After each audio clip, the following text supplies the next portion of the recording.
All right, we are recording. I think this is session 23, I believe, something like that. We're still in in the first chapter. We're going to be starting on page 38, The Mind of Christ tonight. Before we jump into that, is there anything that you have been processing from last week? Anything that old business that you want to bring up? Something we maybe didn't fully develop last time that you'd like to talk about before we Okay, so I watched the recording and it wasn't what didn't develop. It was really deep with Brady. If it matters to you, then it becomes matter to you. And I've been chewing on that all for days now because that's really deep, really good. And it's really deep trying to figure out, okay, where that fits in with me. So I just want to say thank you, Brady. If it matters to you, it becomes matter to you. Brady, is that the way it went? That's the way it went. That was the Yeah. download. Okay. So it becomes matter to you. It becomes real. It becomes part of your landscape if it matters to you, which is right in line with what Merton was saying. You know, it's the cares that we have. It's the concerns that we have that make the world opaque because we focus in on the one thing. So, and it squares with what Rohr is saying too. So good stuff. Yep, we should put that one on our fridges.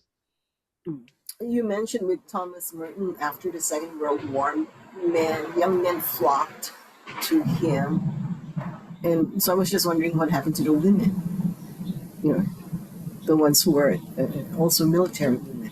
I was just wondering. Oh, yeah. Well, I mean, it's just a question of numbers. I mean, back in the 40s, there weren't women on the front lines, of course. You know, they were certainly nurses right behind the front lines. But it was just this huge influx of men, GIs coming back from the war. And of course, the order that Thomas Merton is part of, the Trappist Cistercians, that was a male order. And so only men could join anyway. So it's not that women weren't affected by Merton's writings, but it was the men coming back from the field of battle just so lost, you know, in terms of trying to reestablish themselves in civilian life and dealing with PTS that he really didn't probably know much about in the 40s, right? And then finding hope in what Merton was writing. Because remember, his autobiography was about him as a young secular man who was pretty much a party animal. You know, he went to Europe and he was partying and doing his thing. And he kept feeling this call, this tug to something deeper. And the autobiography actually ends when he is knocking at the door of the abbey at Gethsemane to be admitted as a postulant. So that's where it ends. So it was just like to these young GIs, it was like a call to this deeper something that gave a promise of meaning and purpose. So it didn't exclude women, but I think it was just, you know, maybe a sign of the times, I suppose, and Merton's own you know, story of himself as a young man going into a male order. I don't know if that even answers your question, Ellen. Yeah, I think there weren't that many resources for women. I guess is how I see it too. I mean, But you there's said, certainly female religious orders, you know, oh, obviously. And I don't know, I don't have any statistics as to whether they enjoyed any, you know, increased numbers. But I'm really only talking about the Abbey at Gethsemane. I don't know that any other religious orders also saw an increase in admissions at that time. But the one where Thomas Merton was, the Abbey at Gethsemane, certainly did. But that was his draw, you know, as the writer and growing celebrity, I suppose. What I think would be really interested is to how many of those men who came actually stayed with the order and how many dropped off really quickly afterwards. Because if you go into an order like that, just like going into the desert, we've talked about in the Desert Fathers and Mothers, for any other reason than to truly lose yourself, you know, if you're trying to build yourself up in any way, you will not make it.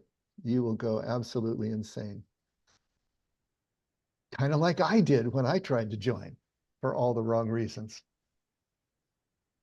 So this is something I know a little bit about. Again, that wonderful line from Merton, you know, if you go into contemplation for any of these wrong reasons, we're talking about egoic reasons, then you're just making contemplative faces at yourself in the mirror. I just love that image. It's just so perfect. All right. Anything else? So we are in chapter 1. We're talking about the kind of the prerequisite for contemplative practice and contemplative life is simply the ability to be awed by any particular moment, any given moment, to be able to see that transparency, if you will, see God shining through the moment in such a way that it takes your breath away, in such a moment that you can be stunned by it, astonished by it, and see something, just of completely profound beauty and significance in the ordinary and the everyday. If that's the capacity we're talking about, if we can get out of the way to be able to do that. So he's been talking about awe and surrender. And last week we were talking about the God of the interruptions. And so it's like, we crave the constancy of, we see our lives in a linear sort of fashion, that everything's going to be continuous and it's going to carry on. And when anything interrupts that straight line of our agenda, of our expectations, we get irritated and annoyed and frustrated. And he said, it's exactly at those moments, right? The interruptions, the things that break the line, that's the entree for God. That's the place where we can still be ambushed, where he can come in when suddenly we've been discomfited and that strong hold that the ego has over us and our experience of the moment is just kind of obliterated. And it's in those moments that we can see beyond what we expect to see. So we were talking about that last week, and now he's going to go into the mind of Christ tonight. So let's go ahead and we'll read through the section, and then we'll come back and pick it apart. Like, Dave, can I make one short comment? You certainly may. I love that. I haven't listened to the episodes yet that I've missed. Oh, well, then you're disqualified. I'm sorry. I but I liked it when you referred to the page before the God of the Interruptions. It reminded me a previous pastor that we had been with for a number of years. Had always said, "The gift is in the interruptions," and that really struck me. Mm-hmm. At the time. I love that. I'm looking forward to going back and listening to previous episodes. Thanks. If you think about it, we've talked about this so many times. Jesus is the teacher of interruptions, right? It's true. I mean, think about the way Jesus teaches. You go ahead, you ask him a question. What are you doing? You have a straight line of thought, and you want him to continue that for you with his answer. And what does he do? He interrupts you. He breaks the line of thought that you're on with another question, with a story, with a complete non sequitur, with a parable, anything to break that line of thought, because it's in the interruption that you have the chance to be able to get a sense of another there out there that you haven't considered. Because everything that is coming from God is going to be something we haven't considered. I mean, that's sort of the definition of it, isn't it? And so we have to really be caught off guard, as Rohr has said repeatedly, in order to be able to have that glimpse, those momentary glimpses that the chaplain was writing about that we read. Actually, it was, I think, in the last book where I read you that paper that she had written on momentary glimpses dealing with end-of-life issues. But, it's everybody is seeing the same thing. When you approach the truth, it's the same truth. And so we're all trying to describe the same thing, but we're describing it with our own unique expressions. But the more and the more that you read the mystics and you read people who are trying to express this truth, and then, of course, when you've experienced it yourself, then you start to see the commonality between, that was hidden from you before because of the uniqueness of the expression and the outlandish, outrageous word choices that these people have to make, because what else can describe the experience that they're having, So we were talking about Tanya as a writer, trying to write this stuff is just taxing the limits of language constantly. I remember when Danielle was trying to describe something and you got down to isness or something like that, creating new words to try to describe what it was that she was trying. That's the way it is for all of us and everybody. Were you going to say something, Danielle? Oh, no, just just getting your drink. Okay. What page are you on, Dave? 38. Okay. Thank 38. you. Okay, here we go. The mind of Christ. In contemplative practice, you refuse to identify with any one side while still maintaining your intelligence. You hold the creative tension of every seeming conflict and go beyond words to pure, open-ended experience, which has the potential to unify many seeming contradictions. Notice how wordy political and academic discourse is, and how quiet monks and hermits are. You cannot know God the way you know anything else. You only know God subject to subject by a process of mirroring. This is the mind of Christ. See Corinthians 2:16. It really is a different way of knowing, and you can tell it by its gratuity, its open-endedness, its compassion, and by the way it is so creative and energizing in those who allow it. Truly great thinkers and cultural creatives take for granted that they have access to a different and larger mind. They recognize that a divine flow is already happening and that everyone can plug into it. In all cases, it is a participative kind of knowing, a being known through and not an autonomous knowing. The most common and traditional word for this change of consciousness was historically prayer, but we trivialized the precious word by making it functional, transactional, and supposedly about problem solving. The only problem that prayer solves is you, and that is a big problem indeed. Okay, before we start dissecting, any overall comments, reactions to what we just read? Anything jump out at you? Can I interrupt? Because I had this devilish idea. And anyway, but if we keep interrupting, which is good, right? Because that's where you grow. We'll never get through the curriculum, right? Yeah. Okay. I just wanted to put it out there. That's all. Okay. Well, Yeah, we talked about this in the beginning of every one of these book studies that, everything is interruptible, and I'm the interrupter in chief, so we're all going to be interrupting the flow. That's okay. That's what we do. And that's why this book is kind of convenient because we can usually get through one of his little slices in our allotted time. Anything else jump out at you? Anything else you want to just point out?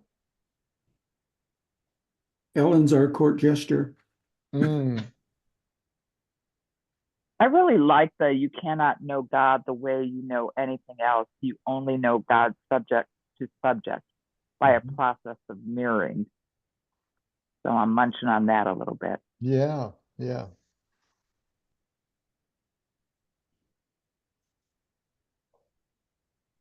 And he's kind of saying that we as humans are our own problem.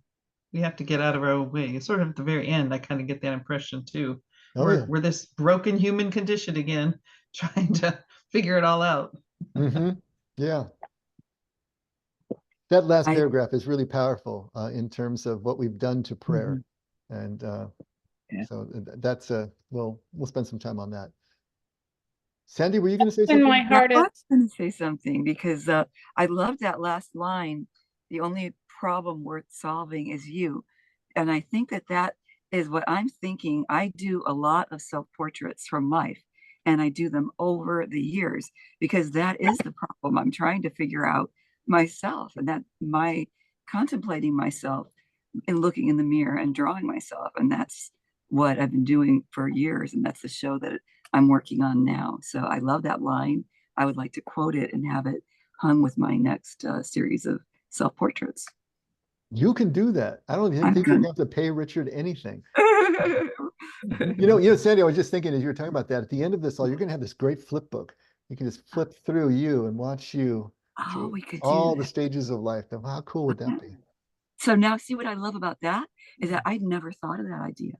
You brought a new idea to you heard it that here I never first. Thought of. Yeah. That's what we were talking about a minute ago, is something we haven't considered. Love it. See, this dates me back in the day when flip books were a really cool thing to buy at Disneyland. we're so far beyond that now, but back then flip books were really cool. Still works. Yeah. Yeah. All right, Lori, did we cut you off, dear? I was just gonna say that that's been my, and Sandy, oh, by the way, I would love to see your work. That, and I think it's so wonderful that you've done the self-portraits because, and Dave, your flip book is just a great idea. This has been the hardest thing for me to give up, is to understand that that with God, that praying to ask for something is transactional. That's been really hard for me. Mm. I don't like it. I like the other God that I had, that I could put the prayer in the, like the coin in the machine, and I could get my payday. I want my payday candy bar, dang it. And Lori, when you were doing that kind of prayer, how did it work out for you? Surprisingly, it felt like I was getting results. This is the crazy thing. Then I think I must have been totally delusional on psychedelics, and I wasn't even taking any, because it's like, where did I get the idea I was getting answers? But it feels like I was. It really did. It Hey, seemed like well, if I it was really was working, getting keep answers. going, keep it up. You know, don't stop. But I think if it falls into the line of like superstition, right? We believe, that like baseball players believe that not washing their socks the last time they hit a home run will increase the chances. And studies have shown that it actually increases their chances. Like believing that it will help helps. And the fact that it doesn't help every time they go to bat doesn't matter, right? They still believe that it helps. So I think what Laurie was talking about there, yeah, we can hold on to those traditions for sure. I think so. And, I know we're getting ahead of ourselves, but it's like, remember that nothing we talk about in here is going to be either or. That's back to dualistic thinking. It is going to be both and. When we say that there's a deeper way that we can look at prayer, it's not to say that it's not then ever again going to be transactional or even about problem solving. But the trouble is we pull the pendulum so far to that side that that's all we've got anymore. We don't even understand that there's this whole other dimension to prayer. So what we want to do is probably overemphasize the contemplative side of prayers just so we can end up back in the middle. But that's where we want to be. So yes, you can have your cake and eat it too. I like on page 30, the last line. It says the creative tension of every seeming conflict go beyond words to pure open-ended experience. So some time back I tried meditation, but I keep getting distracted. But to give that permission, it's okay, you're distracted. Don't judge it. Just make it open-ended so you get distracted. Because the more you try not to be distracted is the more you cannot get to that, state of mind. Mm-hmm. So to be given that permission to say, it's okay, you get distracted, just let it flow. Mm-hmm. Right. So it's open. Yeah, that comes into under the heading of trying to live your life as a negative, which we've said you cannot do. So when we're doing any type of contemplative prayer, we're not trying to wish our thoughts into the cornfield. We're not trying to get them gone because that just gives them more energy.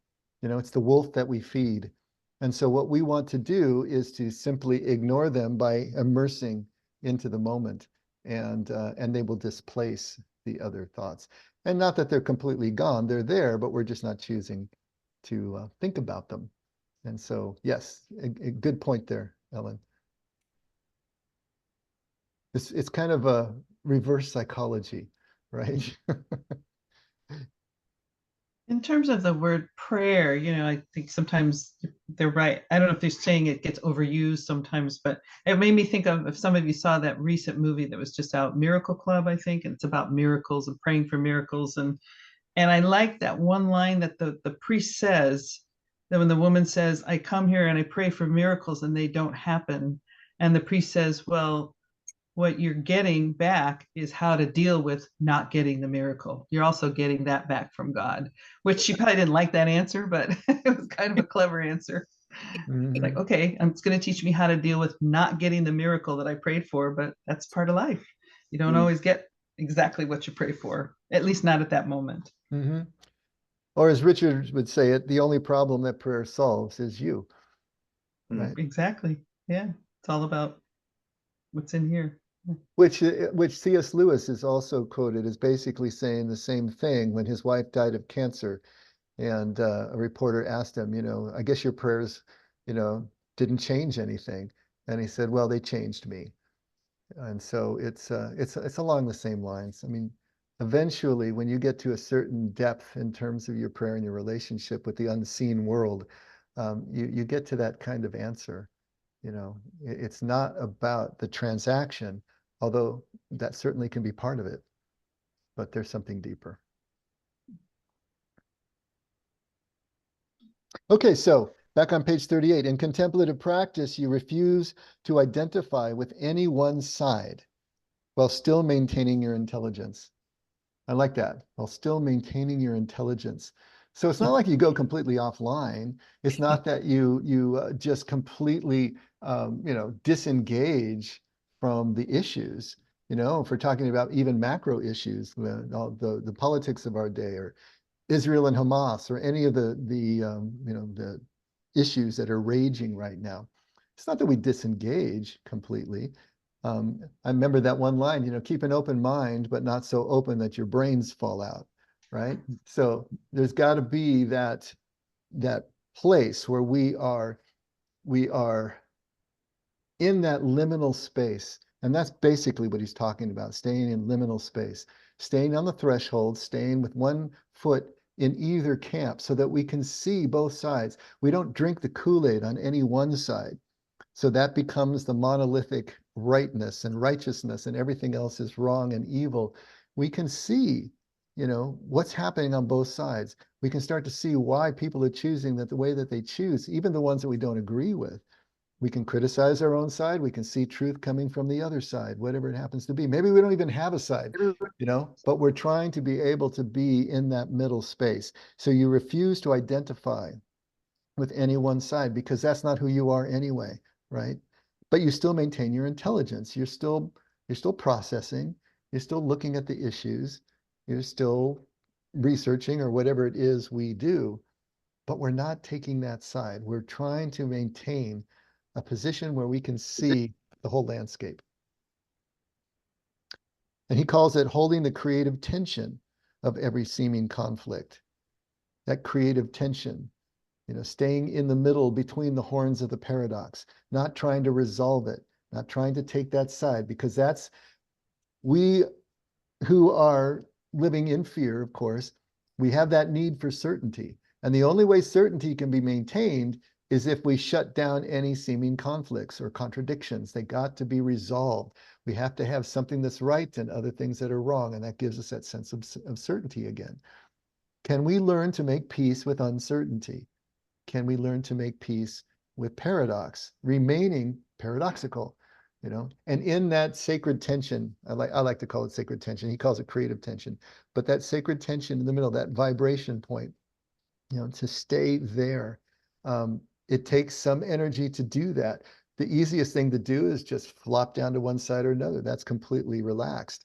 But to stay in that sacred tension in the middle takes intention and energy and a constant attention and awareness. But that's the only place from which we can really continue to see this transparent world, to see the truth. So you hold the creative tension of every seeming conflict and go beyond words, all right? Beyond intellect, beyond rational thinking alone, to pure open-ended experience, which has the potential to unify many seeming contradictions. And how in the world does this possibly unify seeming contradictions? Can any of you think of a scenario in which by not taking sides, you might be able to unify a seeming contradiction? Yeah. Well, I go to here, the effect, and I go to the Catholic Church, and I go to my other church. Not that they are contradictory, but they have different flavors. And once you told me it's okay. Even though I disagree with certain things, that's okay. Just enjoy what I like about them. Mhm. And I feel better. Because before it was that tension, is that I'm being disloyal or I'm being pulled this way and that way. Now it's I don't know, I still feel, I want to go here, but I want to go there, but it's not as, I don't know the word, it's not as stressful. Mhm. So any But contradiction between these different faith communities is basically being resolved in you, in your own heart. They're not feeling contradictory anymore. You feel at home in all three communities, right? yeah, meaning I gave myself permission. I don't have to agree. It's okay. Mm-hmm. I enjoy the company. But my principle before was like, no, that isn't right. If there's that feeling of the dogmatic feeling, that's not right. I don't agree with that. So it's like an all or nothing thinking. Mm-hmm. Yeah. That's good. I like that. I think one of the way, really jumping off of what Ellen just said, one of the ways that contradictions can be unified is just leaving the dualistic thought process. We were just talking about prayer and saying, hey, it's not either or. It's not only contemplative or only transactional. One is right and the other is wrong, but it's a both and. When we stop thinking dualistically, it's dualistic thinking that creates the contradictions in the first place. But when we back off of that, then we can see how the two, what seem to be diametrically opposed sides, are really maybe two faces of the same thing, or somehow they interlace. I mean, you start to see how they connect.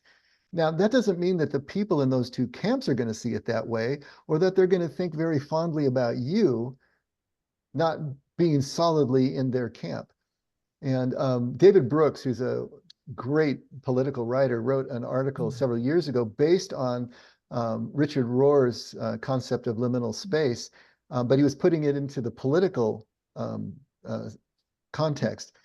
And he was basically saying, yes, if you're going to be, he called that on the edge of inside, if you're going to be on the edge of inside, where you're not really in either camp, then you're going to have no friends whatsoever, because your own camp is going to see you as being disloyal, and the other camp is never going to trust you because you weren't one of them, born and bred. So you're going to end up as a man or a woman basically without a country, because you can't be trusted, because you're not all in. You didn't drink the Kool-Aid.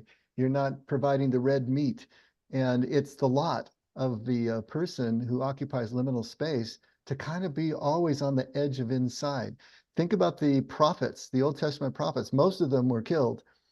Jesus was killed because he was always on the edge of inside. You couldn't put a pin on him and tie him down into any one rhetoric or any one worldview. And so he was always making people uneasy or completely outraged and offended. And so that's kind of the lot of it. But internally, as Ellen says, regardless of how the people in these various faith communities feel about what she's doing, she's feeling more unified inside as she starts to find ways to unite all this, if nowhere else, at the relational level. And I think that's where it occurs. It occurs within us. Kingdom occurs within us, and kingdom is that resolution of these seeming opposites. That issue of at the relational level, I hope this isn't obtuse, but I think it relates. We were watching the news last night, and there was a car that was forced off the road, and the car began to be engulfed in flames. And the person couldn't get out. And dozens of people stopped and got out of their cars and ran up to this car where flames are coming out of the windows. In fact, when they finally pulled this person out of the driver's window, flames were coming out of that window. At the relational level, no one identified with any side. It was just human beings, people, doing what needed to be done, what should have been done. It was inspiring. Yeah, Yeah. it really was. That's great. It's amazing what you achieve when you give factions a common enemy, right? Something to face in common, and then all of a sudden, you know, those of you who remember those few precious weeks after 9/11, Yeah. everybody was flying flags again, and the overpasses were covered with, and we felt like Americans for about a month, and then it faded back. But it's amazing how that can erase all of that seeming contradiction and bring it together. And I think these are the kinds of things that he's talking about, that when you hold the creative tension of every seeming conflict, all right, you don't try to resolve it, you just let it be. Just leave it, right? Leave it unanswered. That's why Jesus is always leaving the questions unanswered. You're asking me a question that's going to force me to have to choose one side or another, and I'm not going to do it. Should we be paying taxes to Rome? I'm not going to answer that question. It's not going to happen. So he's going to lead us down a path that keeps us right in the center. So when we hold that creative conflict and go beyond words, go beyond the rationale, go beyond the egoic thinking that is going to want to resolve this to one side or another, to pure open-ended experience, we're just there, right? The fire's burning in the car. We got to do something, right? Ellen is in one of her faith community camps, and she's just soaking in the relationship and eating the pastry or whatever it is she does over there, right? That is where the potential to unify these seeming contradictions lie. It's in that moment of experience where you have unfocused the rational thinking and you're willing to just be in that space. Nothing has been resolved. The issues are still there. Hamas and Israel are still fighting. But in that space, that tension, or not the tension, because there is some tension involved, but that contradiction no longer exists. And that's where we're trying to go, if that makes sense. And then he says, notice how wordy political and academic discourse is and how quiet monks and hermits are. You don't need words. In fact, you can't use words when you're in this pure open-ended experience. The words are what are going to take you back out of that again and back into the conflict. You will find, and I found with the more contemplative people that I ran across, and of course, the gold standard for me is Emery Tang, that Franciscan priest. When I went in to try to debate him over an issue that he raised in the general meeting, and he just held up his hand in my face and said, all I can tell you is what I'm convinced of. You go become convinced of what you're convinced of. He wouldn't debate me, and I thought it was a total cop-out at the time, because that's where my mind was. But think about debate. Debate doesn't unify anything. Debate doesn't convince anybody of anything. It's just all about scoring points. What debates do is divide us into winners and losers, but it doesn't unify us. We're unified at a much different level. We will never be unified intellectually, ever. I remember that the first class of the theology session when I was doing the MDiv work, the teacher pastor stands up and said, if we could just see the scriptures aright, then we could unify the church. And I'm thinking, when the heck is that ever going to happen? It will never, ever, ever, ever happen, because intellect, egoic mind, divides. It separates, it categorizes, it distinguishes, it compares and contrasts. That's all it does.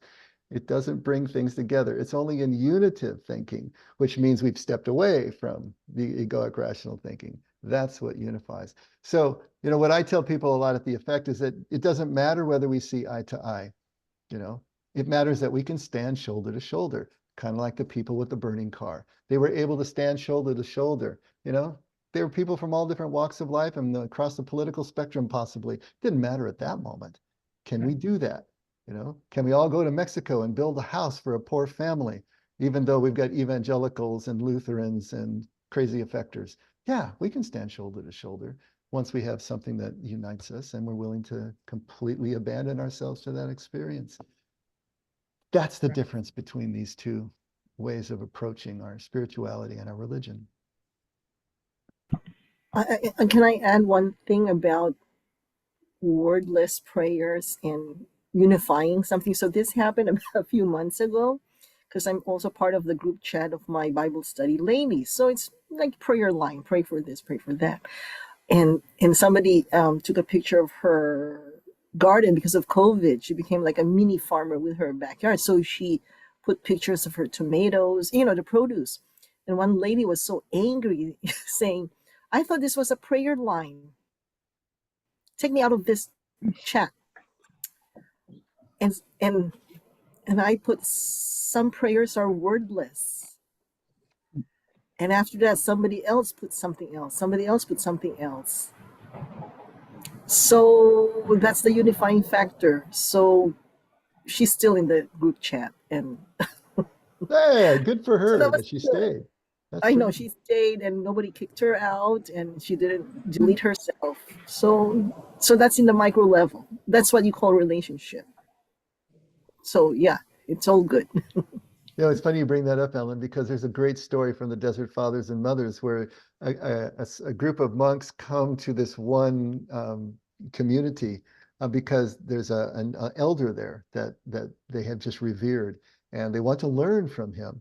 And so they come, and when they first sit down together, all he wants to talk about are his tomatoes and how he grows them and exactly what he does to make them so and they complain just like this woman did. And he said, we came here to learn about things spiritual, and all we're hearing about is tomatoes, you know. And he says, but that's what we do here. That's what our prayer is in our work, you know. It's a very Brother Lawrence take, you know. We don't do anything or need to do anything special. We just do what we do all day long, but we do it with this intensity, this awareness, and get completely lost in it. So yeah, it's difficult for the rational egoic mind to find any virtue in this. It seems like sloth. It seems like, you know, just nothing, but it's everything.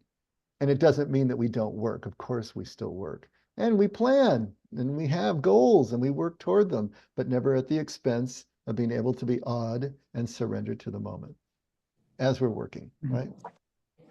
And Dave, as we always say, in this Western world, we are forced or told or expected to pick a side, pick a lane, take a side, don't be wishy-washy, don't be a flake, pick a side. And so to remain in that middle space and to be silent like the monks or quiet and listen is really hard. But you're right, it takes a lot of guts. And it doesn't mean that, oh, go ahead, Carol, you go ahead. I remember talking to this priest, and I'm not Catholic, but he was overseas for years, decades. And he was so quiet at dinner. And I said, well, what did you do overseas? And he said, well, I just made shoes. And I go, you just made shoes? And he would look down and he goes, yeah, I just made shoes. And I go, for who?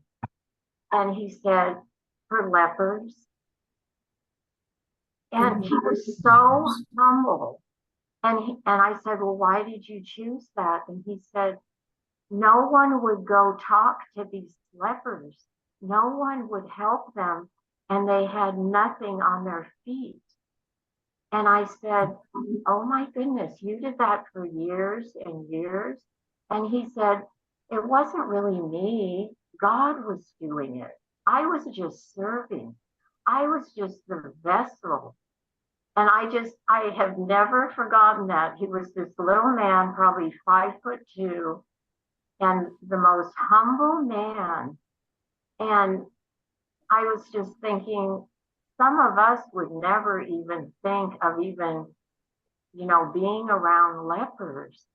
And he did that for decades. And he goes, it was nothing special. I want you to know, I did nothing special. I just thought, oh no, you did something wonderful that a lot of us wouldn't humble ourselves to do. That is such a great story. Wow. That is beautiful story. Love that. Yeah. It was Mother Teresa is credited with saying that in this life, we cannot do great things. We can only do small things with great love. And I would put what he was doing in that particular category. And isn't it interesting that when Brother Lawrence could no longer serve in the kitchen because his pleurisy and everything had got so great, what did he do? He mended shoes.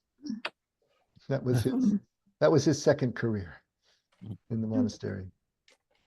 That is great. These are all illustrations of what we're talking about here.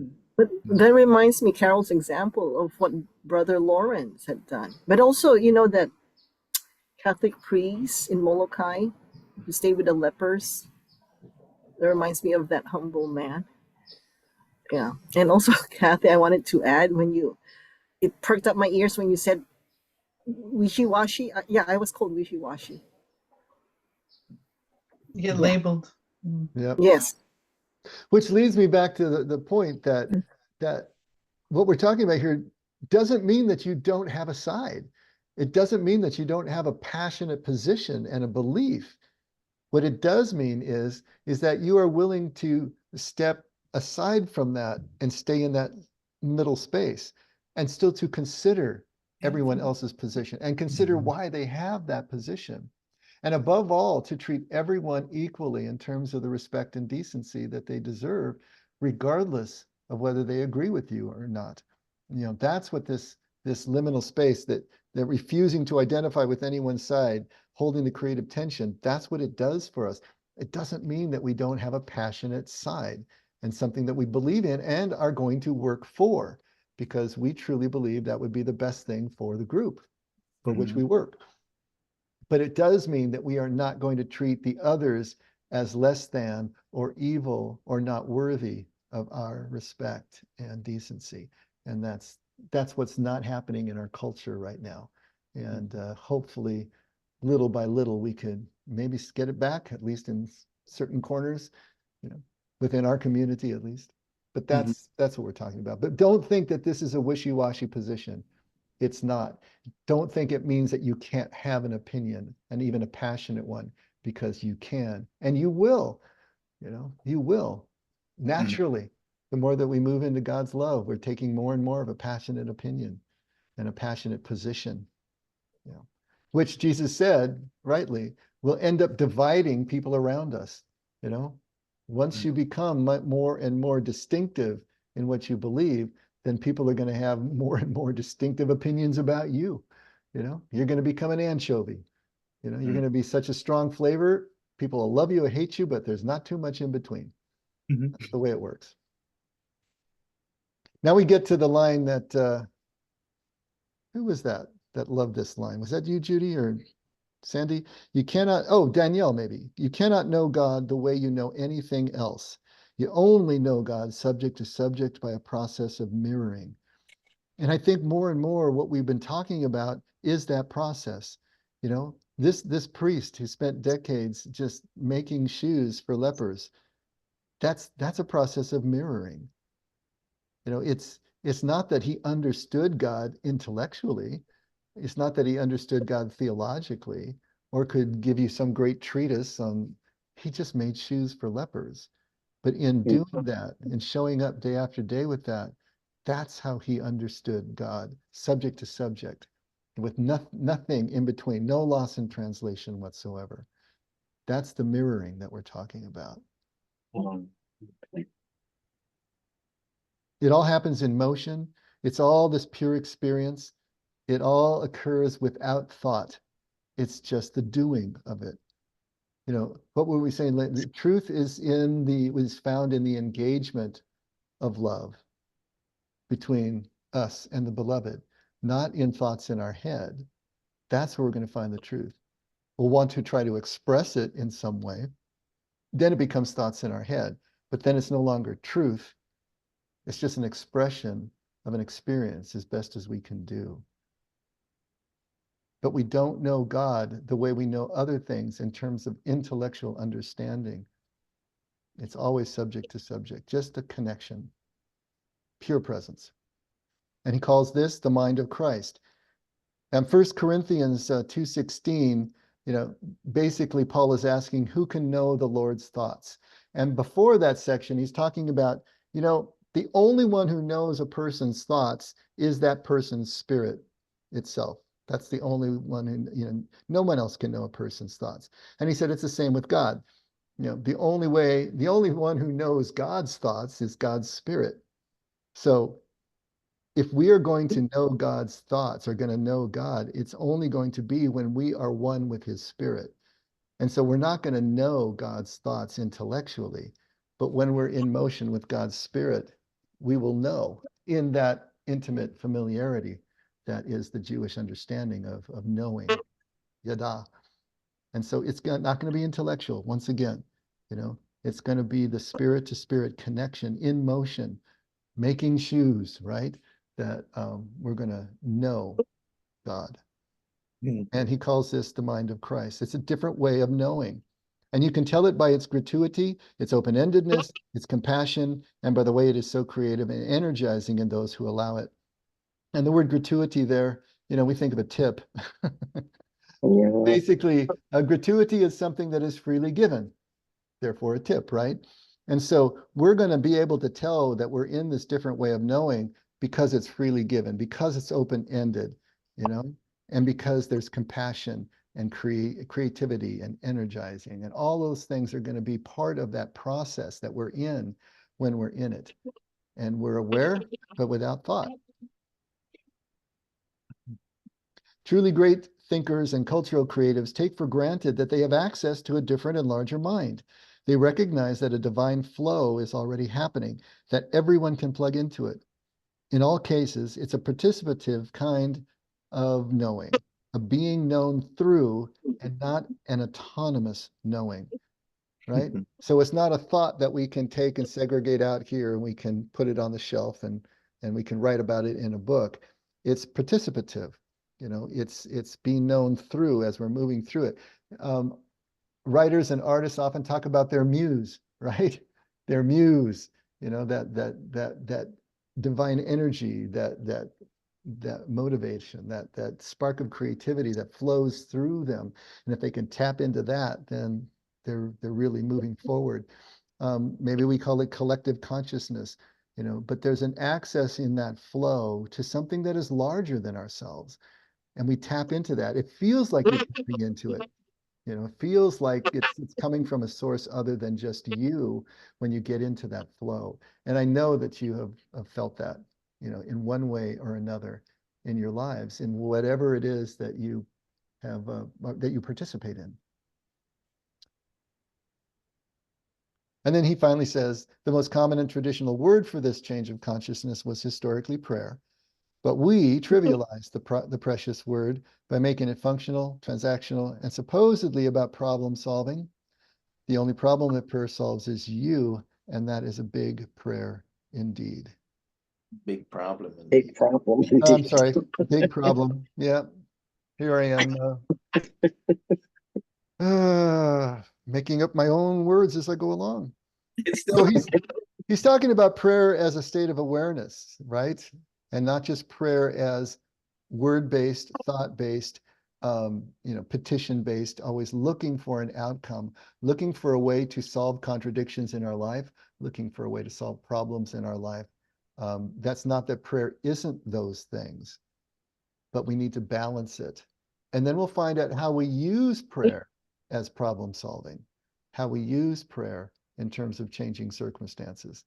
But we're also, in the same time that we're asking for things, we're not waiting for some outside force to change them for us.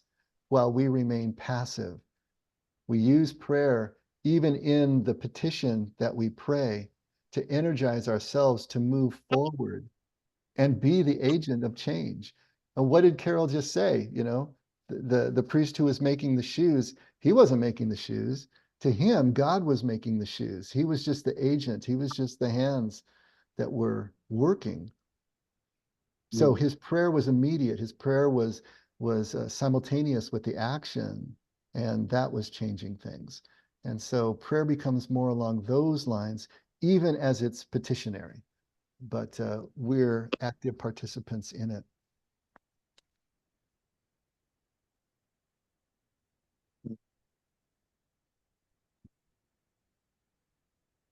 Any last thoughts or comments?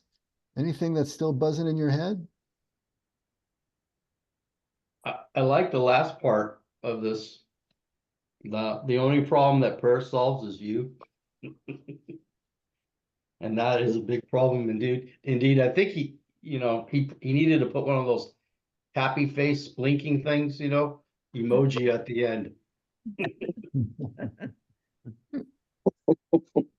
But I think that makes sense. And that's deep. As you were reading, I was listening to everybody, I was like thinking of Gandhi and Martin Luther. I mean, there's just so many people that I think kind of got this as they were transitioning over and trying to focus on love while they did it.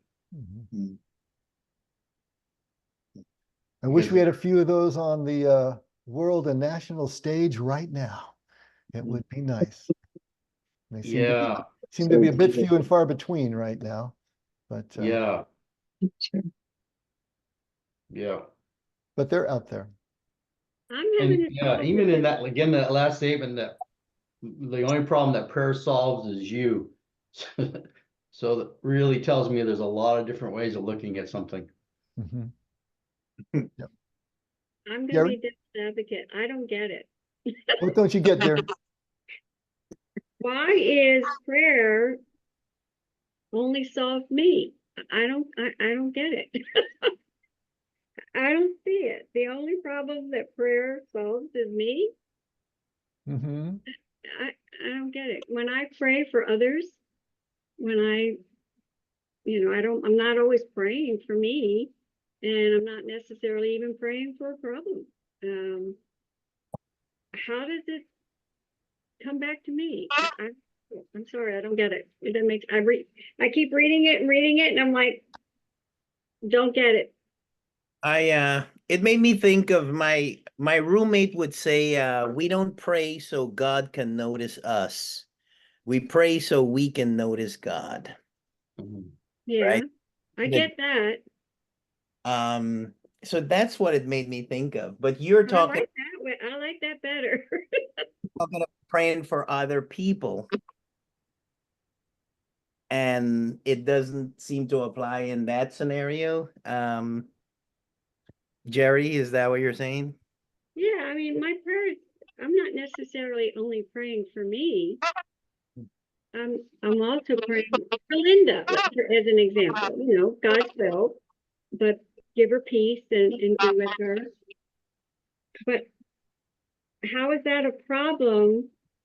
It makes it sound like prayer is a problem, and that I should only pray to fix me. And that's not why I pray.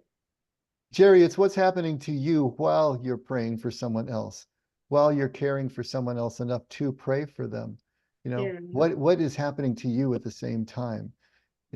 And that type of prayer, intercessory prayer, opens us up to the compassion and the connection that we're feeling between us and that person, even over a distance, and everyone else in between. I mean, I remember the first time that I got, quote unquote, intercessory prayer was when I was praying for a missing girl that someone had taped up on the door of the restaurant that I was going to. And then it was on the back. And I remember I entered into this whole, they were on the East Coast, because I looked at the return envelope and they had just pasted this thing up. And I went into this whole scenario of what it must be like for this family and what they were going through, and sitting on the living room floor and addressing all of these flyers to every restaurant between the East Coast and George's Mexican restaurant in Huntington Beach, California, on the hope that they could somehow get their daughter back, and what they might be going through with their daughter being gone and wondering what she was going through. All this process connected me in a way that I had never considered before. And the prayer came out spontaneously, the intercessory prayer, but it was born out of that deep connection. The prayer changed me. The prayer solved a lot of my problems of the disconnection that I could feel by creating an us and them sort of scenario that just disappeared in that moment, and it all connected. And I think that's what he's talking about. Even in our earnest desire to help somebody else through our prayer, if we are really connected to them, it's really solving our problems of disconnection, our problems of being able to see things subject and object and not move into that subject to subject kind of connection. And I think that's what he's talking about, you know. And it's not to say that intercessory prayer doesn't work, quote unquote, because sometimes it looks like it does, but often it doesn't. And how do we square that? And how does the continuing to pray, to show up for that prayer, change us over time? I guess the word I'm having trouble with is problem. It almost makes it sound like prayer is a problem. No, prayer isn't the problem. We are the problem. We are the problem. Prayer solves Why our are we problem. a problem if we are praying for others? Because our egoic mind is keeping us separated from the rest of creation and God's presence in the creation. Prayer is what connects us to that. Yeah, I get that. I get that for everybody. Substitute any word you want to for problem, Okay, Jerry, and make it work for you. Well, I guess I'm coming back to Jerry's question here. I'm thinking, could you have like a subject to object prayer? You know, like a, what is it? The I, it, and I, thou relationship. Can we have words that are in that I, it category? Well, we do it all the time, William, but it's not contemplative. Right. And that doesn't change us or change anything for that matter. Nope. If it's I, it, then we are separate from, and we are looking at something from a distance. It doesn't draw us in. It doesn't connect us. It doesn't solve our basic human problem, you know, of the disconnection. In fact, it might actually be resistance to what is. Amen. Yep. A reaction of what makes the only problem that prayer solves is you contemplative? What makes that contemplative? Prayer. Because contemplative prayer, by definition, is the dissolving of the seeming separation between us and everything else. It's stepping outside of that mental apparatus that can conceive of us as separate from. We really aren't. We're all connected. It's only our minds that allow us the illusion of this separation. And in contemplative prayer, we step aside from that and we realize the connection again. That solves the basic human problem. Because we're self-aware, we can conceive of ourselves as separate from, which is what gives us all the misery in life. You know, contemplative prayer brings us back. And then we can oscillate between the two, because we need our egoic minds to be able to live as self-aware creatures, you know, but we need to balance it out with the reality that connection is our basic reality. And that probably just sounds like a whole bunch of words, Terry, but think on it. We can talk about it more. About it. Yeah, you can pray about it. I wasn't going to say that. I have an example that might help, because Is it going to be really short, Ellen? Because we are way over time. Oh my gosh, I want to be. I want to be. Okay. I'll talk fast. So this is how my prayers have changed over the years, and this is what the prayer that solves me is. I now pray, help my daughters make good judgment, guide their thoughts. None of these were, give them good friends, and it's a petitionary. What I realize is that my daughters are not there yet in having good judgment.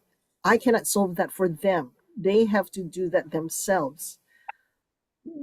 But the petition is, like you said too, it's the compassion. I feel more connected to my daughters because I know what their needs are, but I cannot do anything about it. They have to do that themselves. But along the way, somehow guide them along, and that's all I can do. And I let it go. That's a good one I too. don't know if that helps. Randy just wrote on the chat that maybe it's not about problem solving, but problem dissolving. So if that helps you, stick that into your pipe and smoke it as well. All right. I Well, think we right need to- now, since it's almost 11 o'clock for poor William out there, where are you? Is Scott here? Scott? Scott's here. There's Scott. Okay, go ahead, Scotty. Father God, thank you for this time, this exploration of concepts and ideas and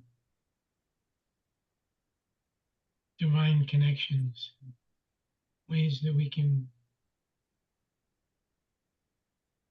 participate in the prayer that we speak in such a way as to stay out of your way and stay focused on the fact that you can and will and do change things as you see fit, as you see both sides of the prayer, the side we don't see and the side we do see. We trust you, Lord. We abundantly trust you, and we thank you for the peace that is given to us when we engage in prayer, and just the subtle heart that we can achieve when we really turn over everything to you. Help us to do that, Lord, so that we can clear a space and allow time for you to participate in our life, to guide us and inspire us and make us instruments of your direction to minister to each other. We thank you, Lord, for all the possibilities that prayer presents us with and all the peace that we can enter into. We thank you, Lord Jesus, for hearing this prayer tonight, and thank you for all that you're going to do in clearing a way for us to continue on our journey. It's in your name, Lord Jesus, that we pray, we give our thanks, and we say our amens. Amen. Amen. Amen. So thank you, Jerry, for bringing that up, because we definitely want to hear those kinds of issues. So think on it, see what difference a week I makes. will. and I we will. can I mean, start with this next week and maybe finish off the discussion. Okay. See, All part right. of me wants to say, did that only help Scott? Yeah. Because he did the prayer. I'm struggling with this issue. You keep thinking. Hey, We'll Jerry, talk I more was about up- it later. Yeah, All right. Jerry, I was hoping we Good go night, another hour on everybody. that. Thank you. See you Good night, Sunday. everyone. Bye, everybody. Bye, Bye. guys. Take care. Take Good care. night. guys. Good night. Good night. Good night, everybody. Good night, Jordana. See you Sunday. I can actually say that. See you Sunday. All right. Yeah. Bye-bye. Bye.